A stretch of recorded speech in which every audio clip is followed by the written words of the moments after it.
Again, my name is Tristan Rice. Work on the staff development methodology team here at Exos, based in Phoenix, Arizona. Part one of this four-part series, a couple weeks ago on the Exos model of recovery. In that, we'll have a bit of a review to catch everybody up, get everybody on the same page before we start to break ice into new content. But the idea there was to sort of outline the structure by which we see and understand and think about and program recovery. How do we understand stress loads, those external stimuli that get internalized, that the body responds to, so that we're able to ride the wave of the general adaptation syndrome into supercompensation land, and that's where all your gains come from.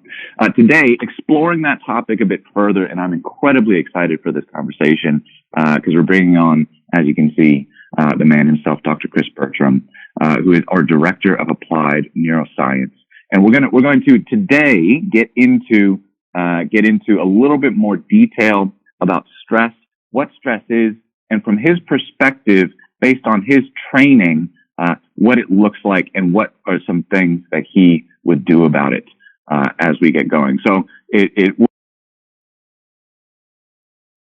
we'll go ahead and jump right into the content, and just to take a bit of a moment to recap some of the content that we would have covered before, and even pulled from our phase one regeneration presentation. Is I love this analogy of ground beef, right? Like if you were to go and rub your hands on the asphalt in the parking lot or on the sidewalk in front of your house for 5 hours, right?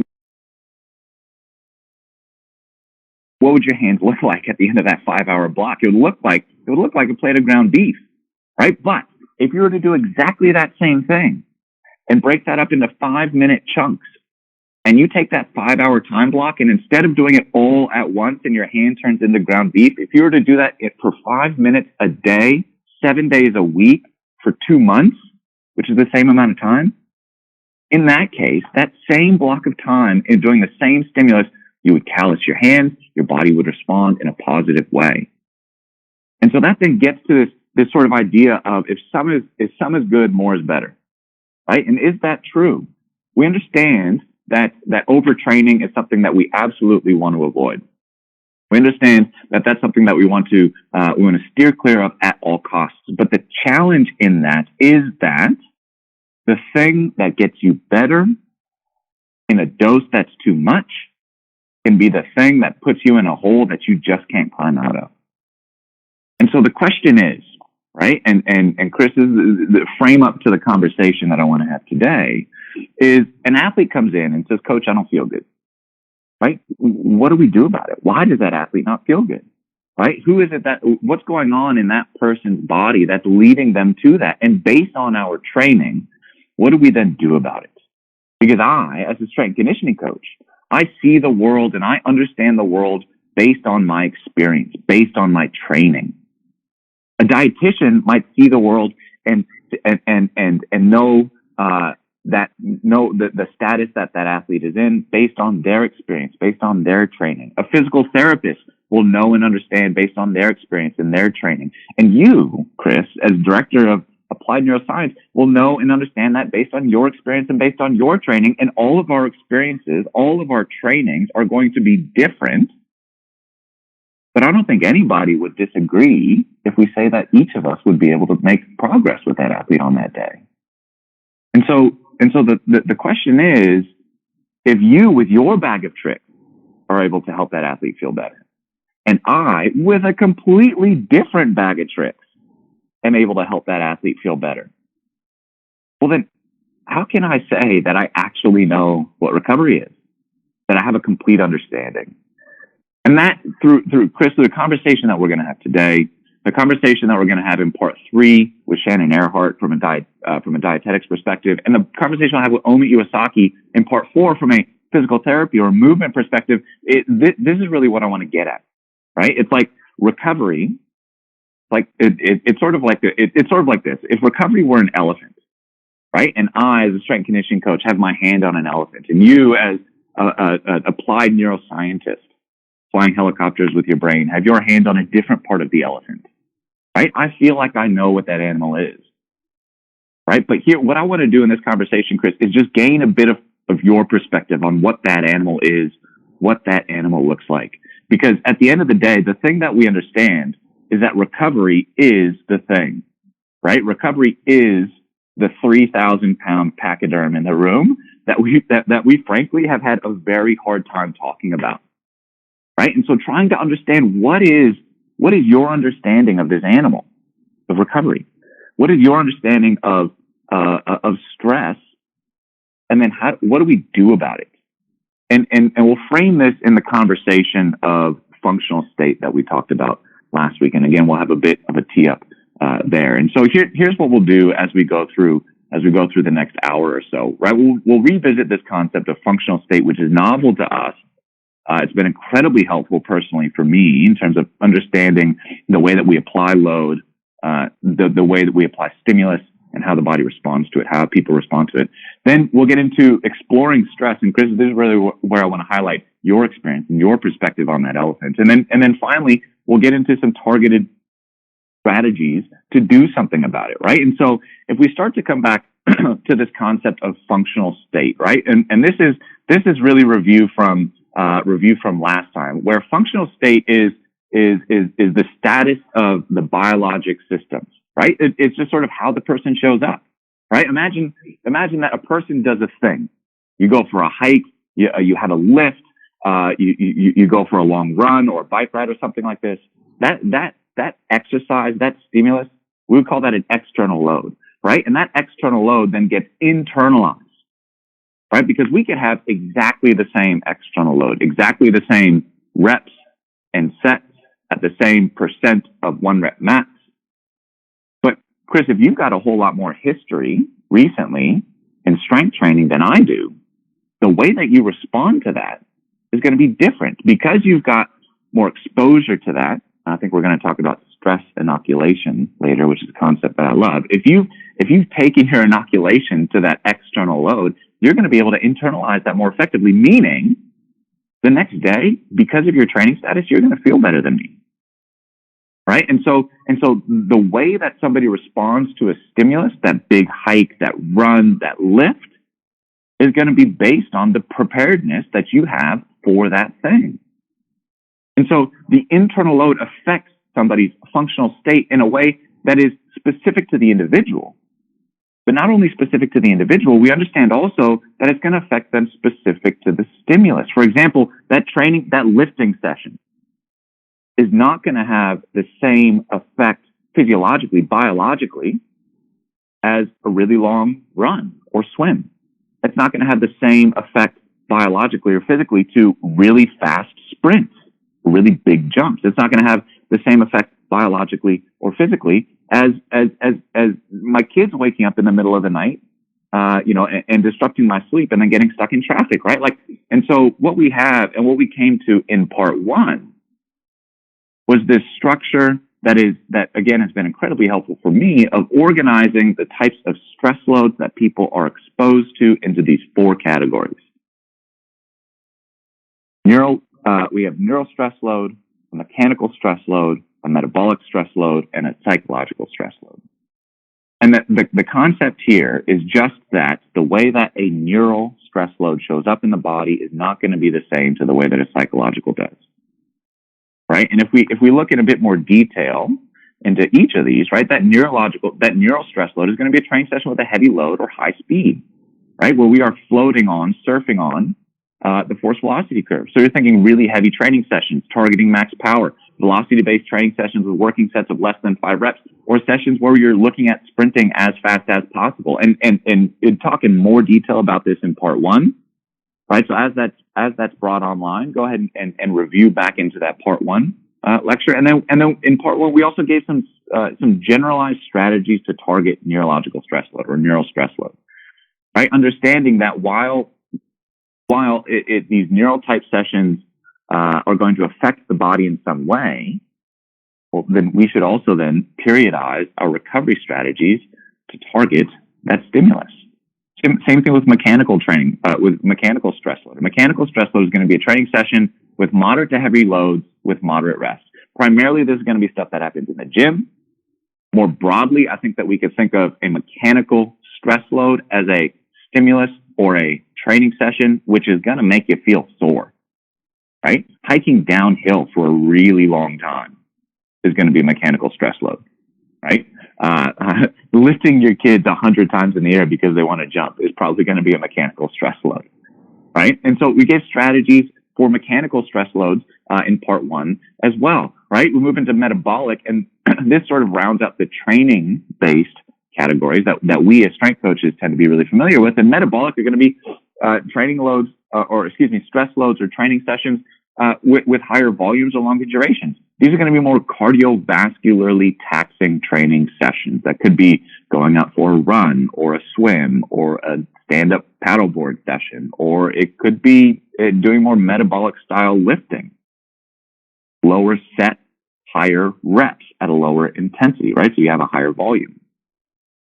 And in part one, again, we gave different strategies here. And then finally, we thought about psychological. And this, Chris, I think is where we're really going to be able to explore and get into the different types of strategies today. And I'm really excited about this because it while it's just one part of the way that we understand functional state, I think it plays much more than a 25% role in it and has applicability to the way that we live our lives, right? How we go through our natural sort of circadian structure to our day, right? Through the 24-hour cycle. And so in part one, we introduced this concept just to put a bow on what we talked about before, get everybody up to speed, and then I can stop talking because Chris, you're a whole lot smarter than I am, and I'm really curious to know what you have to think about all this.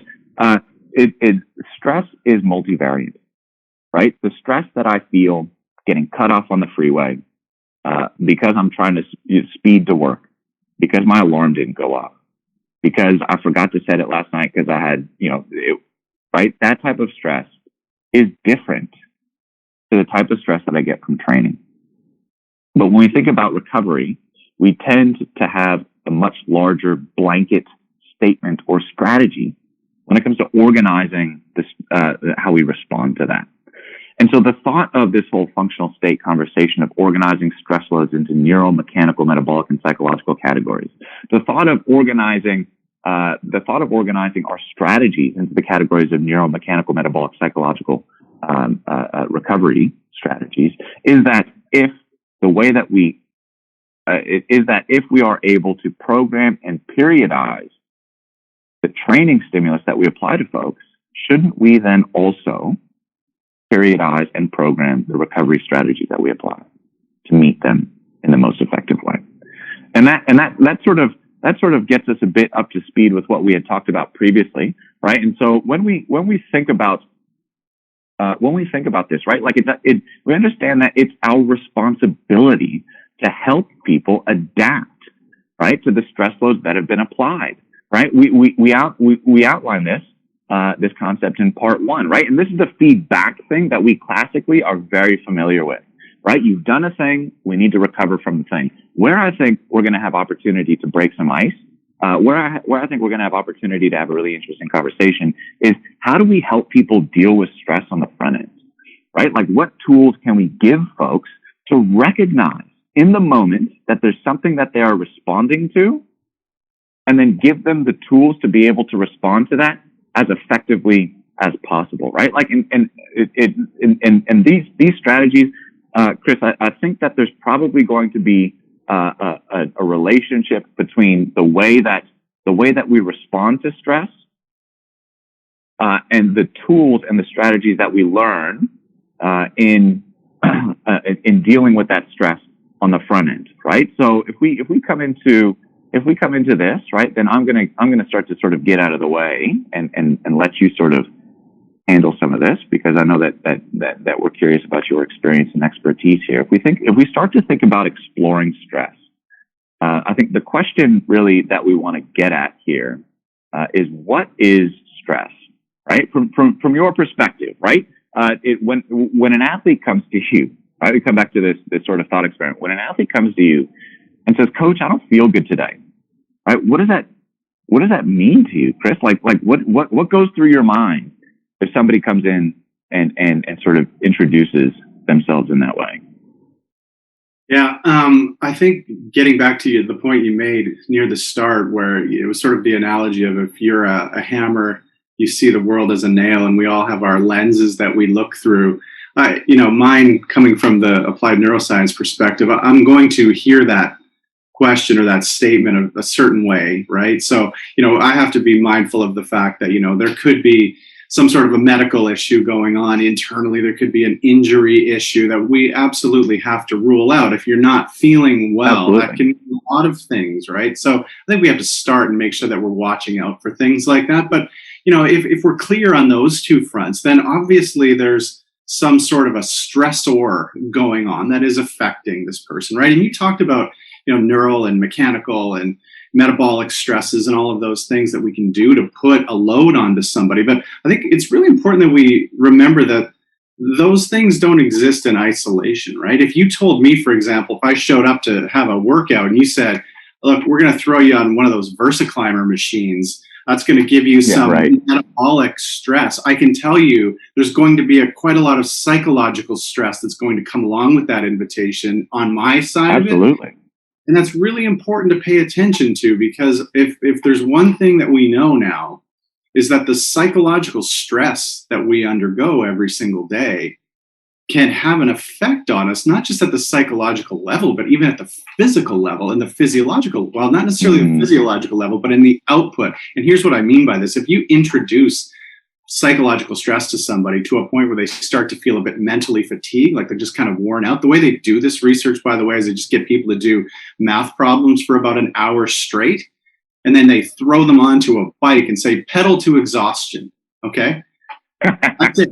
And now what happens, right? You see that people, once they've done that psychological stressor on the front end, they're tapping out on the bike at about 75% of their normal output ability. And the thing, when they study it and they look to see what happened, well, is there some like increase in lactate? Is there some increase in heart rate? Is there something going on internally? It turns out there's not. The only thing that's different is that group that did this psychological stressor on the front end reports a much higher rate of perceived exertion, and they tap out earlier.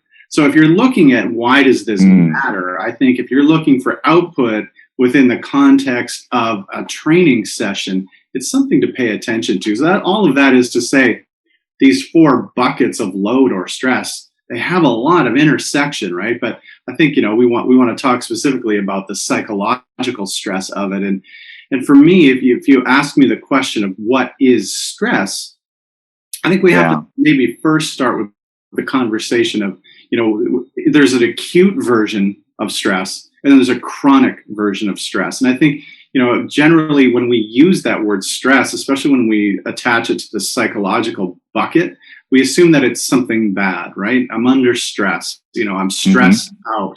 There's this negative connotation to it. And I understand that, but that's getting into more of the chronic side of stress, which we can talk about how to distinguish between what acute stress is and where chronic stress starts to show up. But in the acute, the stress, what we're talking about here is a signal.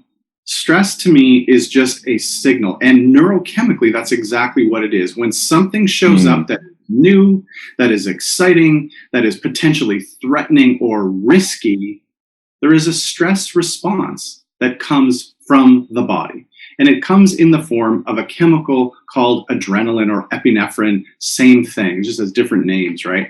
And that is a chemical response that is designed to do two things. By the way, it is a generic response. Again, it shows up when there's threat. Yes, we hear about this evolutionary holdover that shows up when, the saber-toothed tiger comes around to eat us. We have fight, flight, or freeze, right? That's true. But it's not just for that. It's anytime something new shows up or anything exciting shows up, this response is delivered to the brain and the body. And this neurochemical signal is what drives it. Chemically. And it has the same effect, no matter what the stressor is, right? It drives a lot of focus in the brain, right? So when you are, you experience the stress response, whatever was happening before and after become irrelevant very quickly. You get very focused, right? So there's a driving of cognitive focus. But at the level of the body, it has a different response. It jacks up your heart rate. It jacks up your blood pressure. Your pupils dilate. And the blood that might have been previously floating around your stomach, helping you to digest food, now all of a sudden it gets shunted out to the muscles and it readies you for action. That's the signal. It drives focus in the mind and energy into the body. That's what the signal does. That's it. And again, it's a very generic signal. So it's not necessarily bad. And in fact, there are many cases where that signal can be used for very positive things. And we can talk about that too. But does that kind of get to the first part of your question? Absolutely. I love this idea of stress as a signal, right? Like it's just a thing, right? Like, and it's something that we have to respond to. And then we get into this acute versus chronic. And it seems like this leads to, it leads to what we sort of teed up at the top, that the thing that can get you stronger, the thing that can get you better, right, to ride the curve of supercompensation, is also the thing that can put you into a hole so deep that you can't get out of it, right? Like, is there a situation where then stress or a stressor is more than bad, but is actually the thing that we're after? Yes, absolutely. I think of stress within the context of, let's say, the training room floor as jet fuel, right? When you show up and you've got that signal that allows you to be very focused, very present on what it is you're doing right in front of you. And then you've got all this energy that is given to the body. Like, I'm talking neural energy here. This is when adrenaline shows up and gets your heart rate going, gets your blood pressure up, and gets the blood where it needs to be. It motivates you. It drives this signal of agitation, and it's designed specifically to get you moving, right? And this can be utilized. So in the context of training, it can be seen as a source of fuel and energy that can help you really get the most out of a workout. But, like for athletes, let's say, when they show up to practice, right? Some days it's like a Monday and you're just not really feeling super engaged. Well, what are you missing there? You're missing that juice that comes from the adrenaline stress response. So in order to elevate your level of baseline alertness, you can draw upon the stress signal with some intention. And there are tools and strategies that we can talk about to drive that signal up. Of course, it can tip over into the point of not being productive, right? Depending on, if we feel too much adrenaline, and all of a sudden the frame we're putting around it is one of doubt and fear. It can be counterproductive to performance in that context too. That's still an acute response, mind you. And we can talk about how we can frame that conversation up too. But there are many cases that, even things like, the stress response helps boost your immunity. So, I'm on a university campus right now, and, we're in summer final exam period right now. People don't get sick right around final exams. Where they get sick is right after final exams, right? When the sort of parasympathetic pushback comes and the guard gets dropped internally, and all of a sudden those invaders have free reign.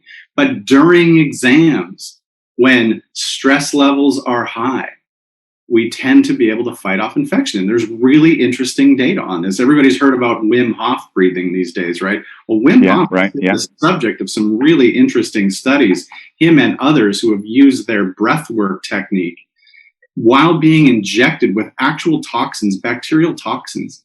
And they fight off the infection at a phenomenally higher rate than controls.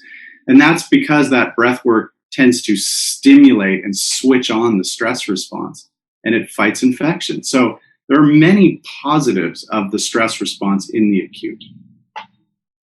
So we think about this athlete that comes in, Coach, I don't feel good today, right? Like you've worked with athletes of I think a wider variety than most folks are used to, right? Like in your experience working with snowboarders, but also the experience that you've got with golfers, and also the history and the study that you've done in motor learning, right? When this athlete comes in, Coach, I don't feel good today, right? Like I feel like there's a lot of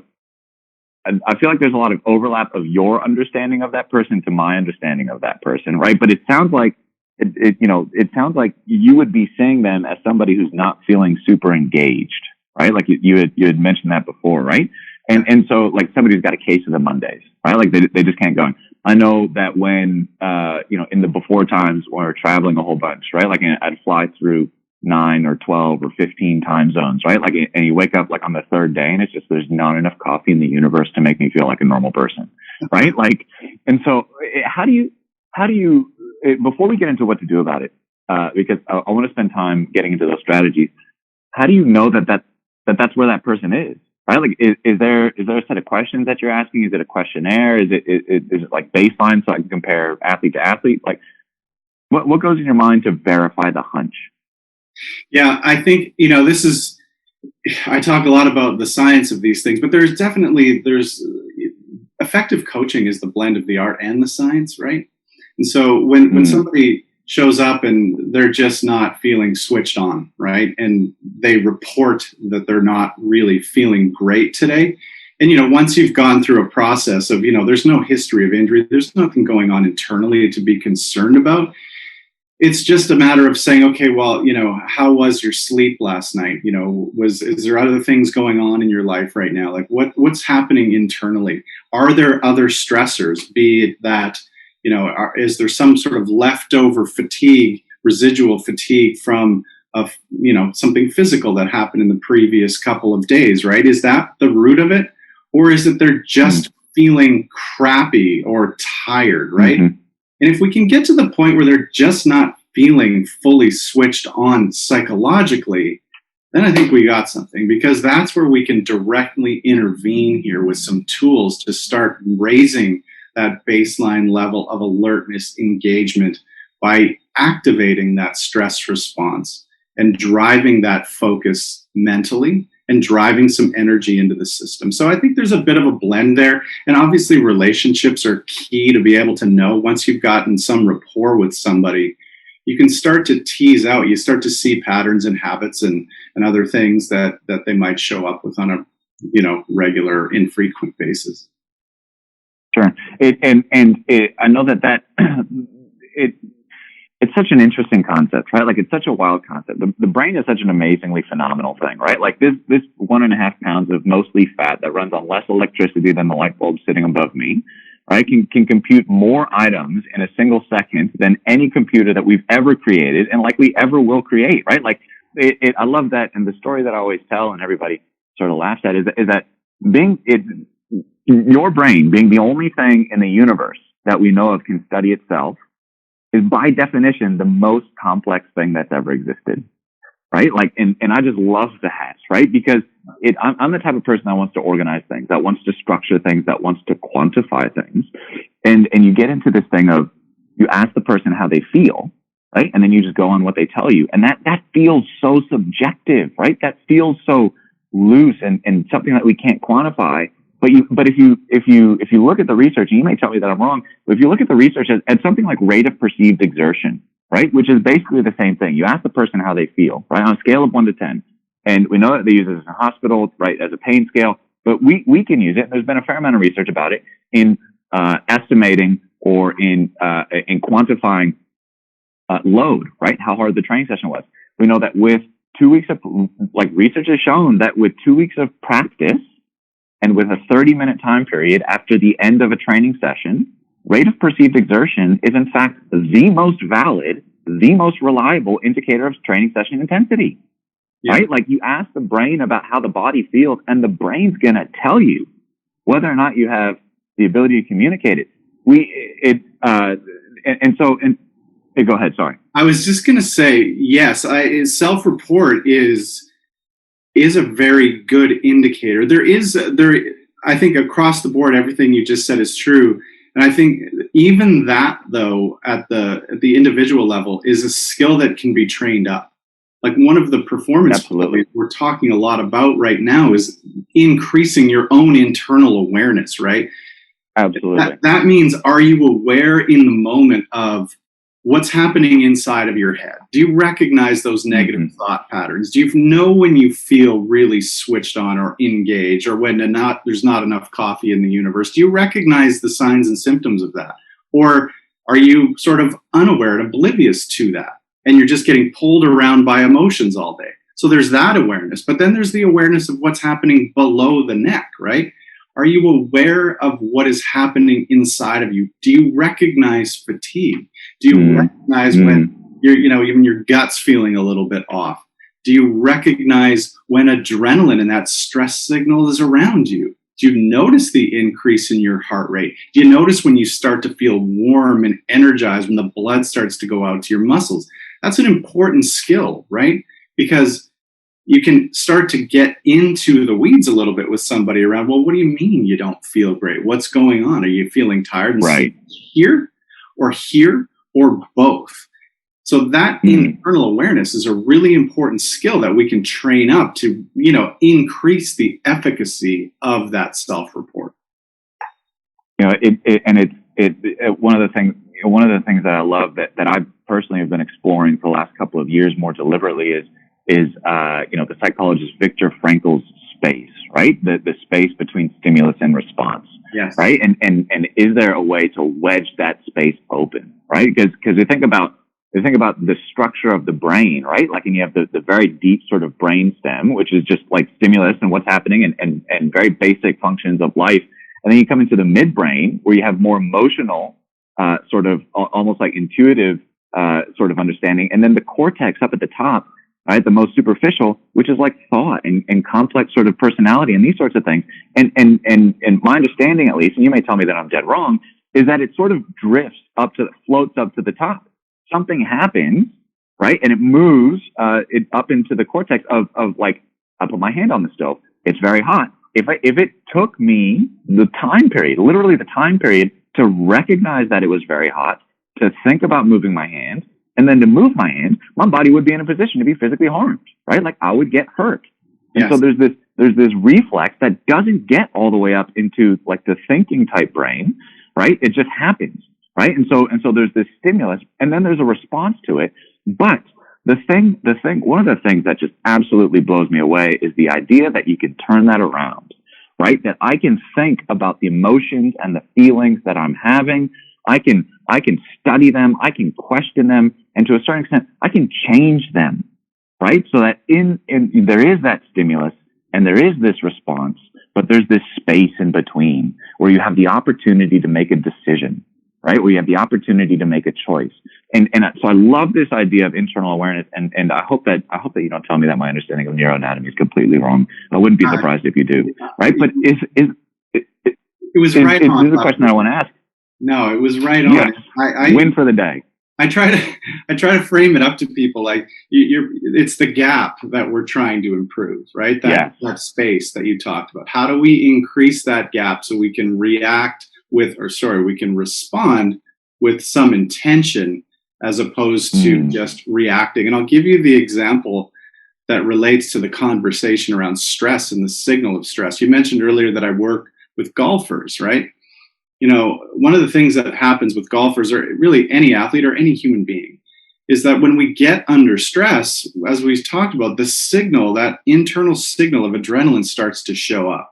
And this becomes an issue for golfers and anybody really. But in the case of golf, what happens is that, if you're standing in the middle of a fairway and you're coming down the stretch of an important tournament and, you're in the hunt for the championship, you get that, your baseline adrenaline has gone up. And now you're standing there and maybe you're 160 yards from the green. And for maybe that particular player, that's an 8-iron on an average practice day or an average tournament day.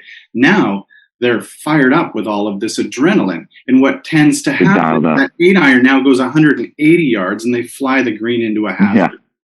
What do you do about that?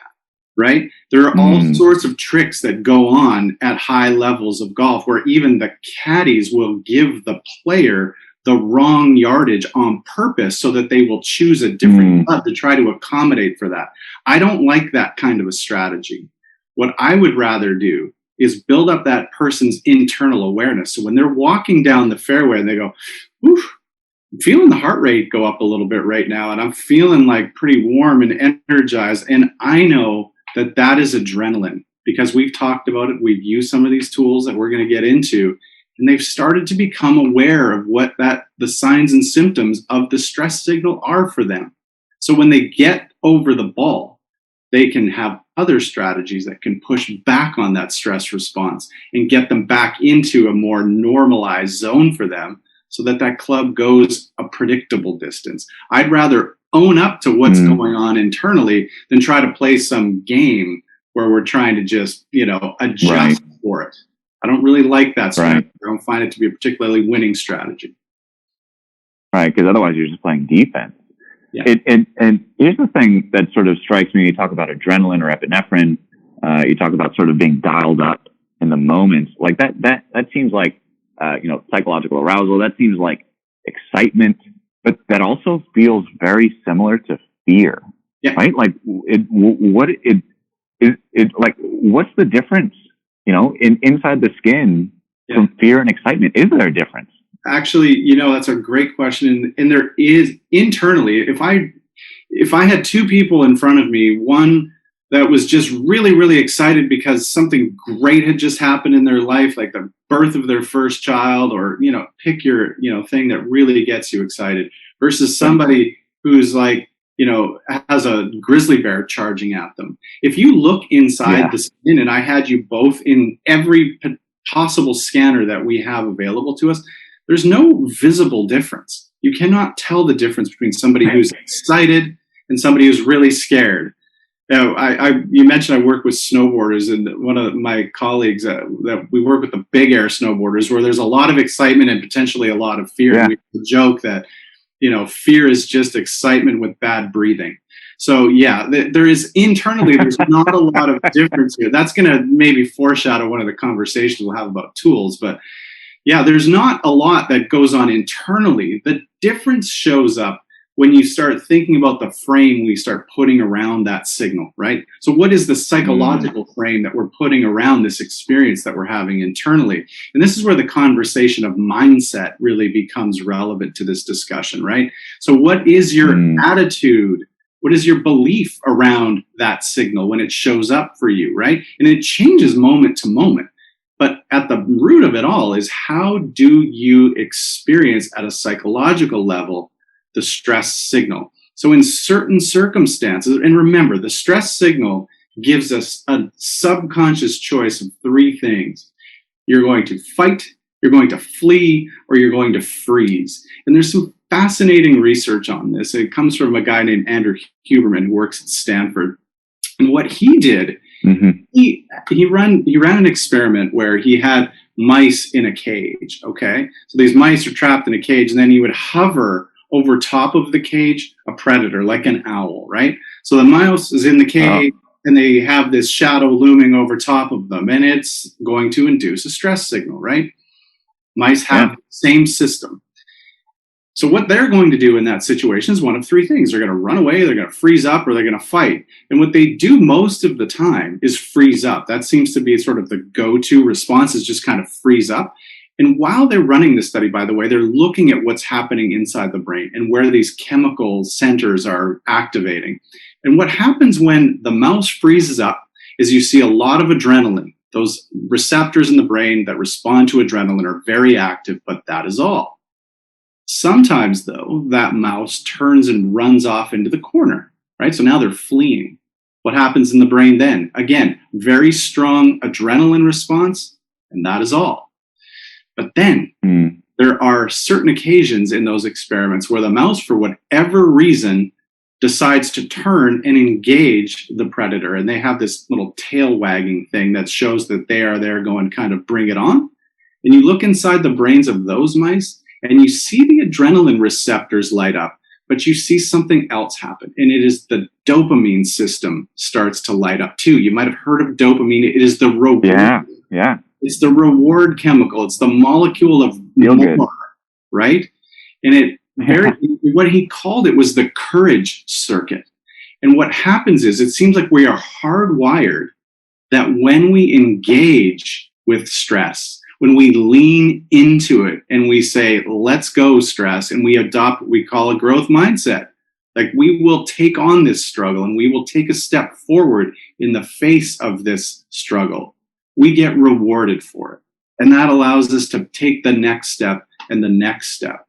So there's a lesson here at the human level. We're not mice in cages, but this shows up for us in many different ways. Like athletes, they don't flee necessarily, but maybe they're not fully committed to that golf swing or that flip and twist and turn or that movement they're about to make, right?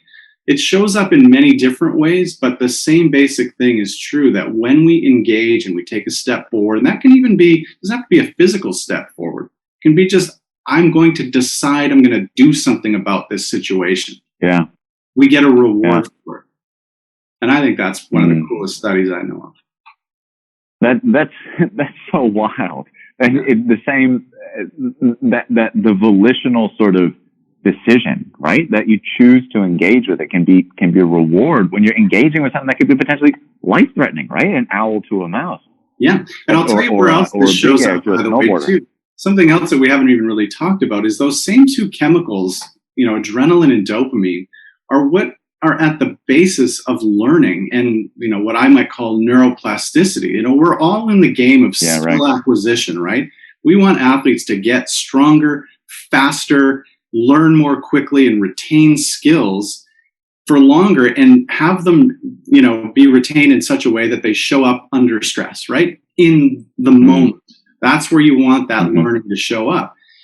And when we create environments with intention that induce some version of a stress response, all the neurons in the brain that are active when you're engaging with that task become highlighted by these neurochemicals.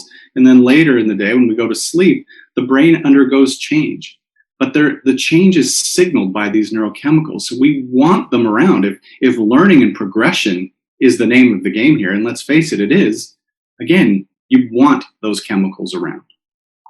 And so what's so wild about this is that it seems like if we have some strategies on the front end to improve your internal awareness, right, to sort of to increase the gap, right, like you say, that then in the moment can improve your ability to respond to stress as stress arises. And so I think it's a good opportunity for us to then to come in and start to think about some of these strategies for stress. And you had sent me some ideas before, right? But things that we can do to improve your ability to recognize when that's happened and then to deal with it. And so I think there's stuff to talk about on the front end, right? In anticipation of that and in training for that, so that you have the tools in the tool belt when it hits the fan. But then also, on the back end of once it's already come, right? And so we sent it sent through, these ideas of 5 different categories, right? Like of what your mindset is, your inner awareness, setting your biologic rhythm, inoculating yourself to stress, and then leading ultimately to ANS regulation, having the tools to be able to go through here. And so I just wanted to, as we get into these sort of one by one and think through some of these, I just wanted to give, the folks that are watching some tangible sort of takeaways, some tangible sort of tools to think about, ways that they can deal with stress in the moment, psychological stress load in the moment, and ways that they can respond to it afterwards. And before any sort of tee up thoughts before we get into this, we've got about 15 minutes to knock out some of these strategies. Or should we dive in? Well, we've talked about mindset. So when it comes to dealing with stress or managing stress or using stress to your advantage, I think when we're talking about managing, we're not always talking about, trying to push it back, right? Sometimes we need to lean into it. So that's the mindset piece.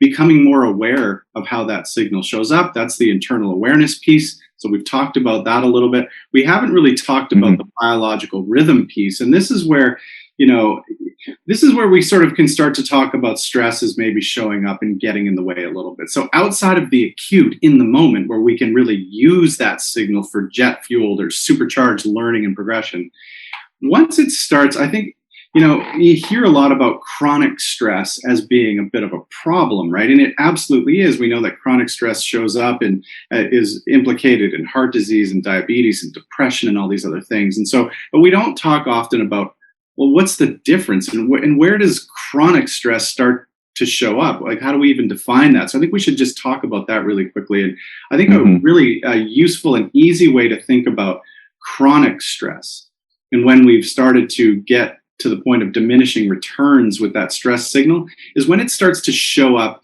and affect sleep adversely. So if you're having issues with sleep, there's a really good chance that stress signal is no longer being useful to you in the moment, right? Mm-hmm. You need to learn to push back on the stress signal and to turn down that sympathetic nervous system activation, right?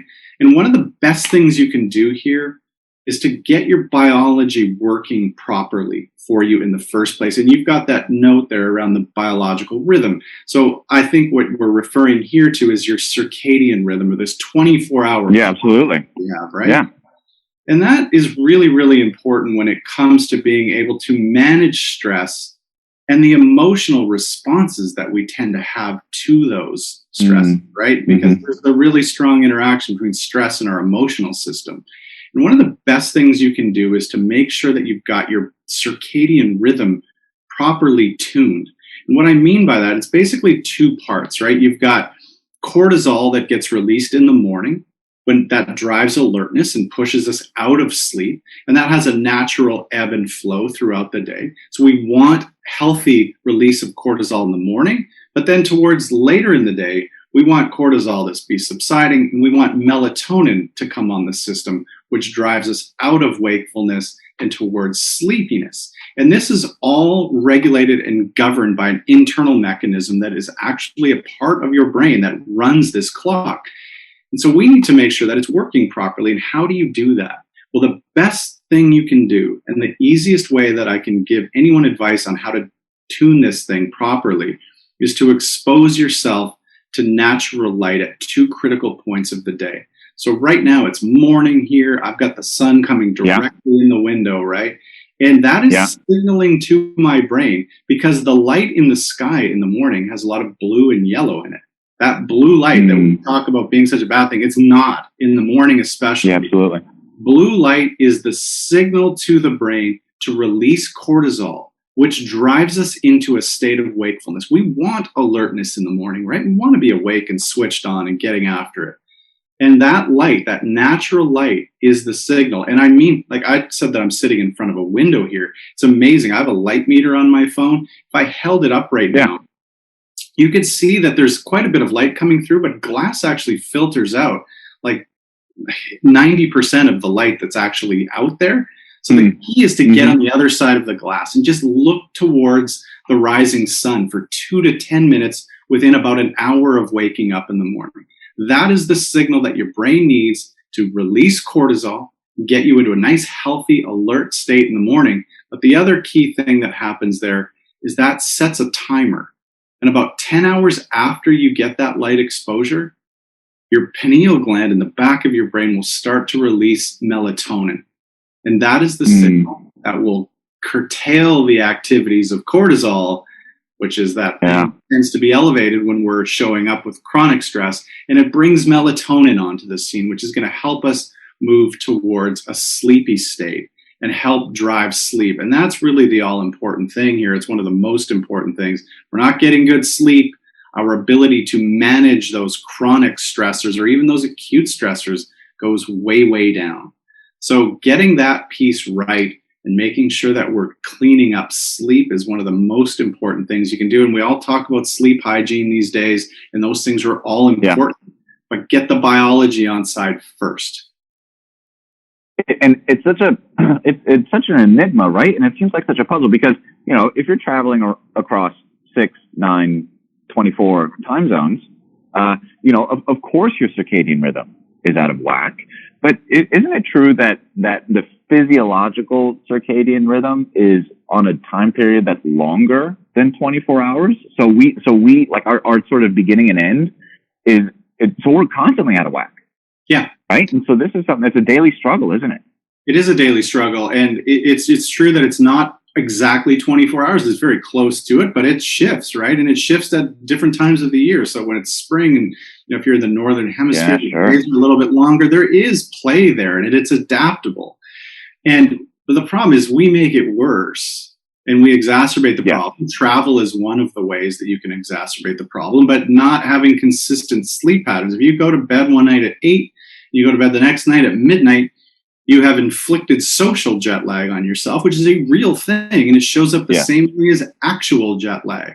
And so the interesting thing about jet lag, by the way, if you're around athletes and who are traveling, or if you yourself are traveling a lot, that little tool I talked about where you get morning light exposure, right? There's great data on this. Like normally the rule of thumb, I think, with jet lag is if you cross 3 time zones, it's going to take you 3 days to really get back to normal. To realign, yeah. If you get out in the morning and see natural light for 2 to 10 minutes within an hour of waking up, and then if you back it up with going out later in the day around sunset and just witnessing the color and the frequencies of light around that point, you can sort of elevate the rate of adjustment from that 1 hour per day to anywhere between 3 to 5 hours a day. So this is a very powerful tool to push back against jet lag. And it's a great strategy for anyone who does a fair bit of traveling. It's something that we try to implement with athletes who have to travel the world and deal with time zone change on a regular basis. And all the travel that I'd done again in the before times, being outside right after sunrise was one of the things that made the biggest impact on my ability to feel like a normal person. I love that. I think that's so cool, right? So, all right. So go ahead. I was just going to say, we just have to remember that this is a biological system that, we are systems that evolved for 4.5 million years outside. Yeah, these are the signals that our brain and body understood for the 99.9% of human history. Now we've changed that, right? We spend 95% of our time indoors in climate controlled environments, and we have changed the inputs to the brain. And so just understanding that as a basic concept. So light is the key signal, but when you eat, when you move your body, can all reinforce that signal too. But light is the key driver here. And so, and you talk about climate control, right? I live in Phoenix, Arizona, right? The average temperature in July and August is 108 degrees Fahrenheit, right? Which is, I think 42 Celsius. Yeah. It's basically 1 billion. It's 1 billion degrees Celsius.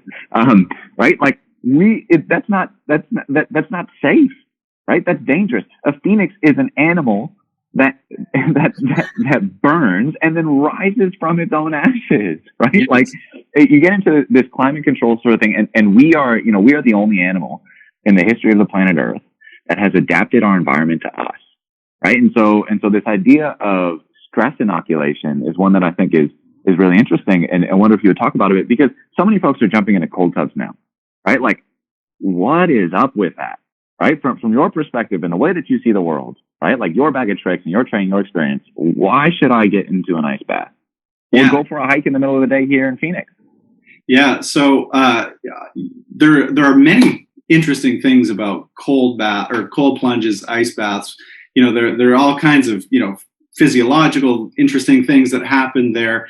From my perspective, within the context of this discussion around stress, I think there's some really interesting things you can do here. So, first of all, when you get into a bath full of ice cubes or really, really cold water, what happens is you get the old generic stress response. You get a very powerful release of adrenaline. When you get into cold water, very quickly, if you're noticing and using your internal awareness here, you become very, very focused on that moment, right? Like what you're going to have for lunch that day is not something that's on your mind. Doesn't matter. You are right there, right now. So you get focus. You also will feel very agitated and energized to jump out of that water, right? That is the stress that drives cognitive focus, drives neural energy into the body, right? But the interesting thing is that when you do that practice, or if you do this at some regular interval in your life, what you are doing is inviting stress into your life, right? So yeah, you're going to get some nice physical things that can happen to you, and there's all sorts of interesting things there, but it's a great way to get reps on the stress response. Because if you can jump into cold, and you can ride out that cold for a minute or 2 minutes or 7 minutes or whatever it is, what you're doing there is getting those reps and those adaptations that you were talking about earlier to the stress response. So that once you get out of that water and then you engage in your daily life and a stressor shows up, you're like, oh yeah, this feels like a subtler We've been version there. of what I faced in the cold. And I know how to Yeah. manage that, especially once you start arming people with tools to manage the stress response. Just being able to endure it builds resilience, right? And you think nothing is as stressful as that. If I can live through that, I can live through anything. And so that sort of purposeful, leaning into stress, like making it an intentional practice, can help build some resilience over time. But you can supercharge that even better by giving people strategies when they're in the cold water.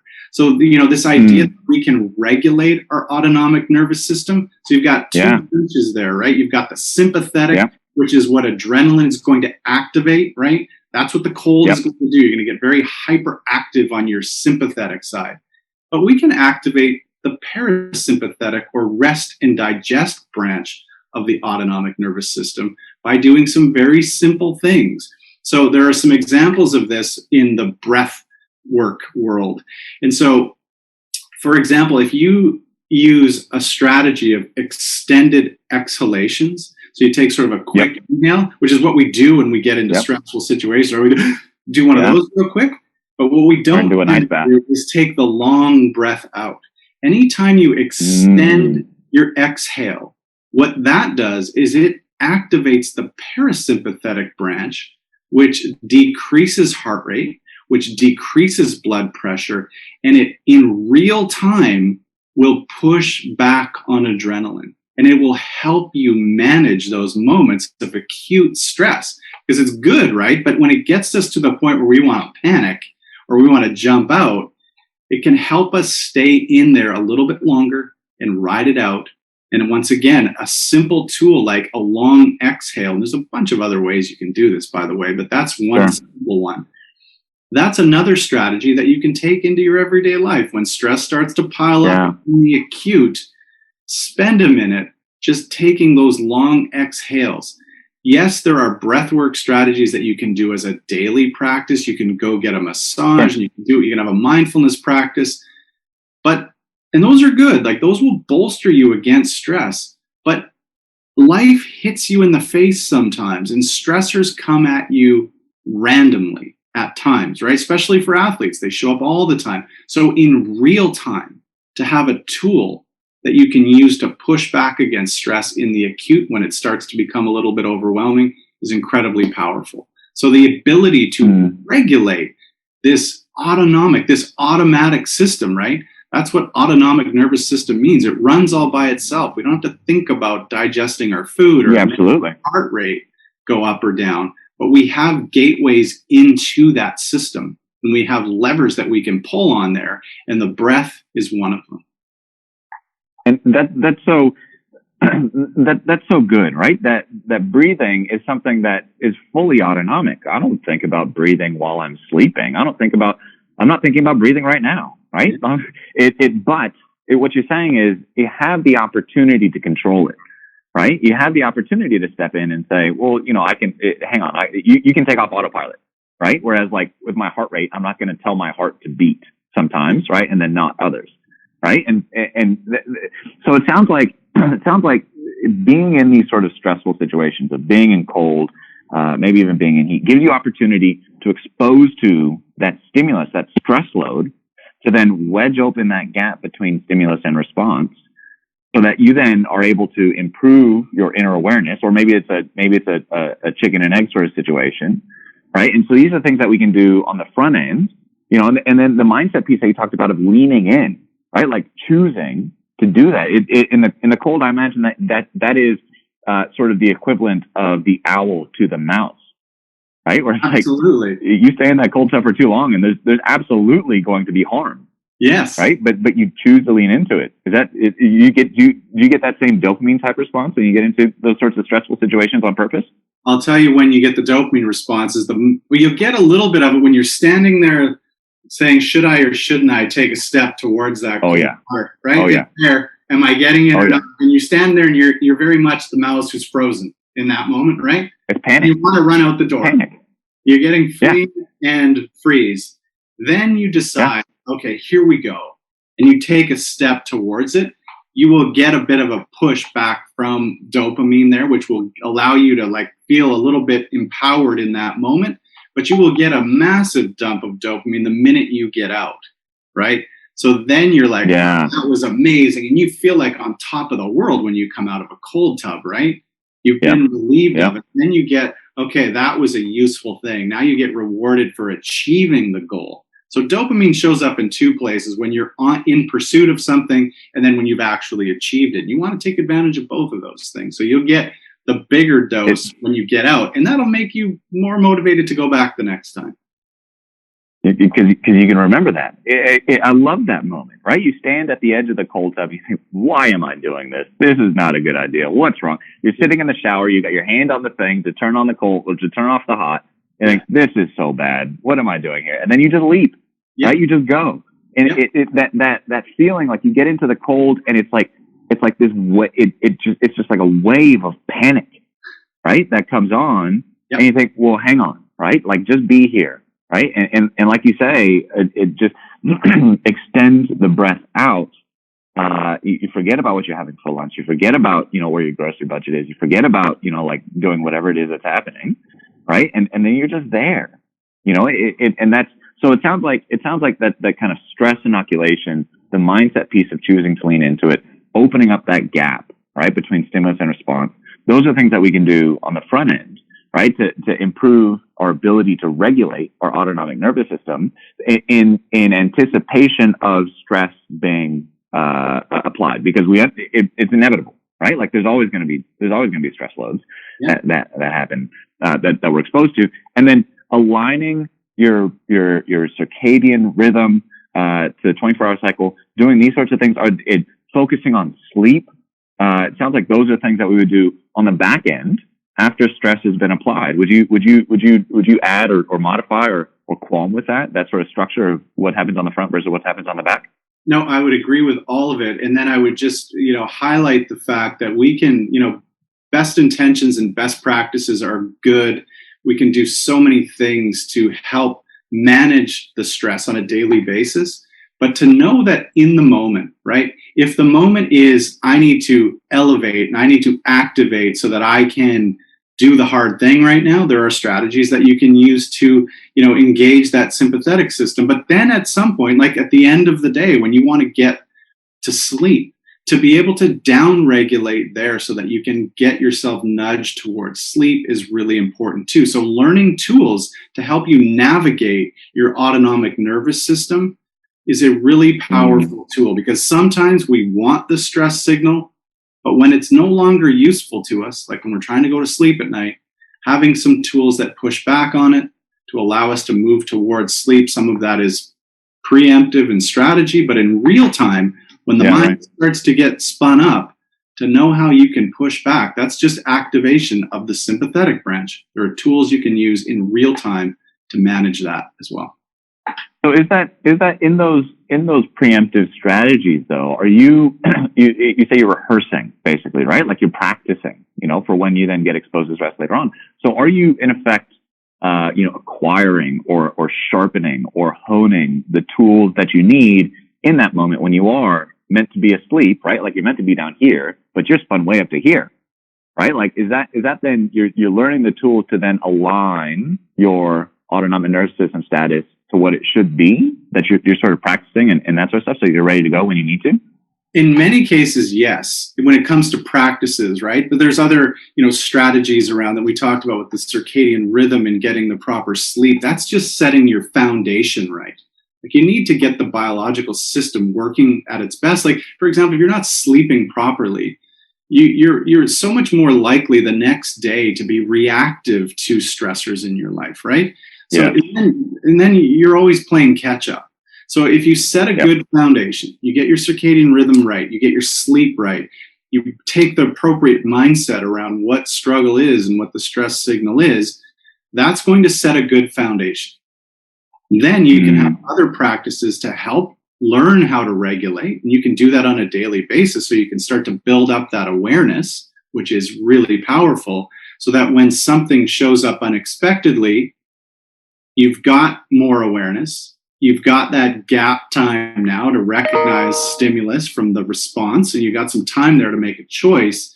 And if you need in that moment to be able to calm yourself down, you've got some tools and strategies that are built in that you can use there too. So it's foundational parts first, and then there's real-time adjustments that can be made. That's the trick to managing stress, bringing it about when you want it, pushing back on that signal when we no longer feel that it's useful.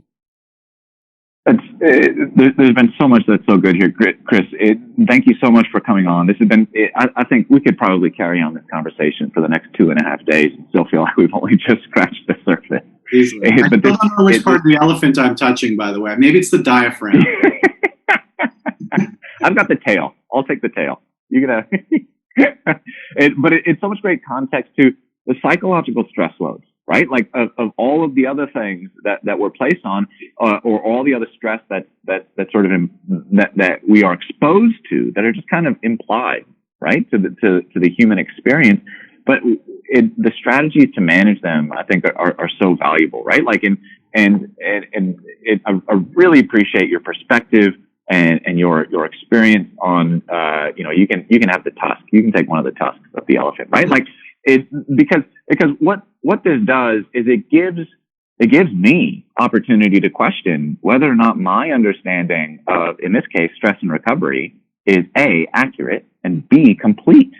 Right? Like, and hopefully, folks that are watching, like, they've reinforced some of part A, right? That your understanding is accurate.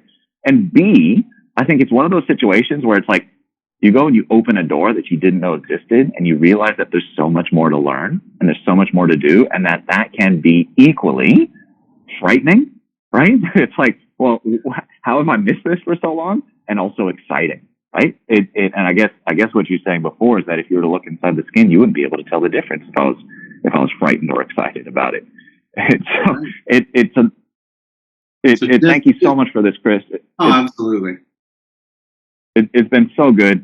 And for those of you who are watching online, right, part 3, we're going to have a very similar conversation on Shannon Earhart's perspective on what stress and recovery is going to be, her background in dietetics as a registered dietitian, CSSD, and I imagine it's going to be equally wild and entertaining conversation. And then in part 4, we're going to round this out with Omi Iwasaki as a physical therapist, understanding his or trying to understand some of his perspective on what stress is and on stress loads and how to manage that. Thank you so much for tuning in. We really appreciate you guys coming. Thanks so much. We'll see you next time.